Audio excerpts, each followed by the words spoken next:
Last week gave us several super matches, especially Atletico played against two Spanish giants within 4 days. In the Champions League, we had an unbelievable games and unexpected results. This was the week before the international break, with many interesting moments. Without wasting time, let's review some of the matches. First match, Liverpool 0-1 PSG. Was the result unexpected? Yes. After the first game, where Liverpool won in Parc des Princes, Arne Slot's players had to at least play draw at Anfield, but the game in Merseyside was completely mirror of the game in Paris. Liverpool made many attacks, and in the first half alone they could have scored at least 2 goals, but Mohamed Salah, ex-Ballon d'Or contender, lacked some finishing. PSG, however, took an advantage of one of their few attacks, and especially due to Konaté's mistake, they took the lead. Throughout the whole game, Liverpool pressed so hard that we didn't even see such pressing throughout the season. In the previous match, the hero was Alisson, but this time it was Donnarumma. PSG also had several great chances until the end of the game, but the finishing left the team without goal. Just look at Bradley Barcola's situation. They could have easily made the score 0-2 and parked the bus. After the full time and 2 extra times, we witnessed penalties, and the luck was on Paris' side. Darwin Núñez and Curtis Jones missed penalties, knocked Liverpool out of the Champions League. The best players from Paris Saint-Germain are Donnarumma, Vitinha and Dembele, and from Liverpool, Alisson, McAllister and Virgil van Dijk. Unfortunately, no one expected that Liverpool, the favorites to win this title in 2025, will be eliminated this early. But this is the Champions League, anything can happen here. Next match is Atletico 1-0 Real Madrid. When I turned on the TV, the game was already 1-0 in the first minute. The most interesting thing was that Conor Gallagher's early goal completely changed both teams' plans. Atletico originally wanted to give the ball to Real Madrid and score on counter-attacks, but the early goal forced them to completely sit back and defend. Julian Alvarez and Giuliano Simeone tried to make the most of Atletico's few attacks. If you look at the stats, Atletico took more shots because Real Madrid struggled to bring the ball into the shooting positions. Breaking through a deep 10-man 3-layer defense was extremely difficult for Real Madrid. But in one of the counter-attacks, Mbappe's efforts won a penalty for Real Madrid. However, Vinicius' inaccurate shot added even more intrigue to the game. The penalty shootout, just like in the Liverpool game, was a lottery. Marcos Llorente and Alvarez secured a quarter-final ticket for Real Madrid. Alvarez's penalty was really questionable, but whether intentional or accidental, if the ball touched the foot twice, the penalty is cancelled. No doubts about it. The standout players from Atletico Madrid, there are Jan Oblak, 1 penalty save and several key passes during the game, which is unusual for a goalkeeper. Giuliano Simeone gave everything for his team, organizing attacks alongside working in the defense. And Jose Maria Gimenez, he's the main reason why Atletico didn't concede a goal from the game. And from Real Madrid, Thibaut Courtois made crucial saves throughout the game. Fede Valverde, first he secured the right wing, then later played reliably in central midfield. And of course Jude Bellingham, 93% of accurate passes and non-stop pressing for 120 minutes, and correction of Vinicius Junior mistakes. Congratulations to Real Madrid and their fans for an incredible and strong-willed victory. Now we move on to Barcelona vs Benfica match. After the first leg in Lisbon, the tie was already 80% decided. Barcelona only needed to maintain the score in the second leg. Sometimes when I watch Lamine Yamal play, I wonder if he's really 17 years old. He did 90% of the work in Raphinha's first goal. Even in his own goal, he took advantage of Raphinha's inaccurate pass and finished with golazo to put Barcelona ahead. Honestly, in that moment, the ball seemed to stay in the air for 2 or 3 minutes. Yes, you heard that, minutes. The shot seemed so smooth that even goalkeeper didn't react on time.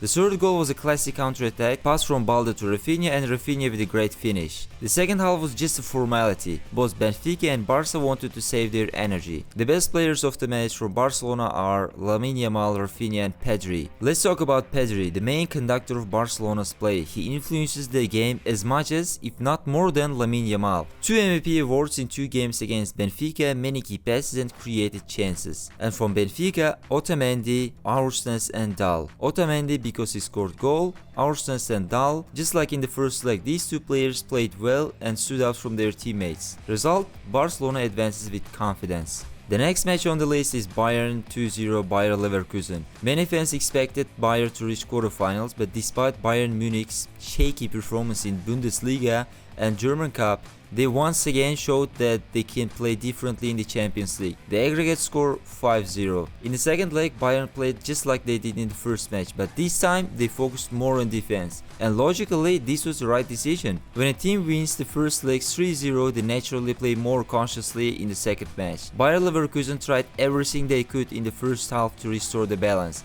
but in the second half they completely gave up, just like Benfica did. Of course, missing several key players affected them, but even with a full squad, Bayer Leverkusen most likely wouldn't have been able to get past Bayern Munich. The last match on our list is cinematic and dramatic game between Atletico Madrid and Barcelona. Hansi Flick finally won Atletico Madrid on his third attempt. Barcelona had to change their original plan because Frankie de Jong was sick. Instead, Marc Casado played, but not as expected, which showed its influence on the game. Atletico Madrid players were really tired because they had played 120 minutes against Real Madrid. However, they still defended well. Their tactic was simple: push the ball to the wings and then attack when Barcelona's defenders move out of their positions. This worked for them in the past matches and they used the same plan again. After Robert Lewandowski missed the big chance, Julian Alvarez and Giuliano Simeone organized the goal for Atletico Madrid in a counter-attack, which was the best option before the second half for Madrid team. Atletico's second goal we can also consider as a partly counter-attack, as Griezmann recovered ball from Eric Garcia and started the attack of his team. Should the goal was cancelled? No, because after the Paul's handball, Eric Garcia had the possession and made an error which led to Atletico's second goal. But Barcelona this season is something different. They're showing their mentality.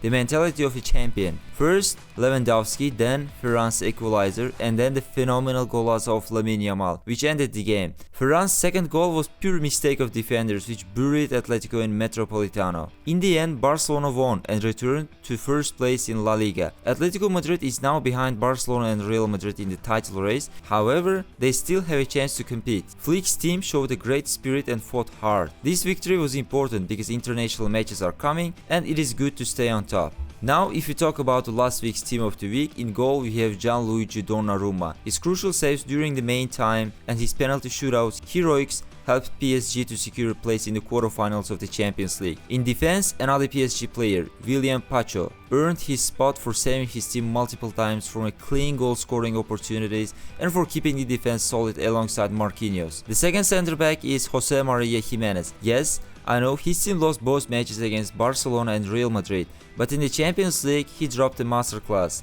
He was the backbone of Atletico's reliable defense against Real Madrid, successfully neutralizing Mbappe and Vinicius multiple times. On the flanks, Federico Valverde and Alphonso Davies take their places. The Canadian defender performed excellently in both legs against Bayer Leverkusen and even scored an important goal in the second match. Meanwhile, Valverde secured his place with a strong performance against Atletico Madrid in the Champions League, followed by another dominant display against Villarreal in La Liga. In midfield, Vitinha stands out as one of the PSG's most reliable players after Donnarumma. Under Luis Enrique, he's shining this season and could become a key figure for PSG in the later stages of the Champions League. Alongside with him is Pedri from Barcelona. After a long and painful recovery from the last season's injuries, he had returned to his top form. He was the best player in both matches against Benfica, and right now, imagining Barcelona without Pedri is almost impossible. In attacking midfield, we have Bruno Fernandes for his incredible work rate, leadership qualities, and ability to stay calm in most intense moments, which helped Manchester United to advance further in Europa League. His hat-trick against Real Sociedad and fantastic performance against Leicester City in the Premier League gained Manchester United 2 important wins. His contribution didn't go unnoticed. He rightfully earned his place in the team of the week. On the wings, Barcelona's attacking duo, Raphinha and Lamine Yamal, take their spots. Raphinha delivered an outstanding performance against Benfica, playing a key role in Barcelona's attacks. He scored twice, bringing his Champions League goal tally this season to 11, the most ever by a Brazilian in a single edition of the tournament. He completed 87% of his passes, took 3 shots on target after scoring twice, created 4 dangerous chances, and even contributed defensively with 2 successful tackles. Without a doubt, he is one of the main contenders for this year's Ballon d'Or. Lamine Yamal meanwhile set a Champions League record, becoming the youngest player to both score and assist in a single match at just 17 years and 241 days old. He assisted Raphinha's goal in 11th minute before scoring a fantastic goal himself in the 28th minute, dribbling past the defenders and firing precisely into the corner. Throughout the match, he completed 5 successful dribbles, provided 3 key passes and finished with an 89% passing accuracy. His speed, technique and composure under pressure allowed Barcelona to dominate in attack. In the striking role, the best player of 2025, Ousmane Dembele. What a year this player is having and could be contender for Ballon d'Or 2025 with this performance. In the Champions League match against Liverpool, he scored the only goal in 12 minutes, helping PSG to take the game to penalties, where they won 4-1. He completed 4 successful dribbles and had 2 shots on target and finished with 86% of passing accuracy. In League 1 against Marseille, Dembele scored again, opening the match in 17th minute, created 3 big chances, made 5 successful dribbles and delivered 2 key passes. His pace, skill and movement of the ball makes him dangerous winger in PSG attack. What do you think about this lineup? Who would you replace, or did you forget anyone? Share your thoughts in the comments. See you next week. Take care and keep loving football.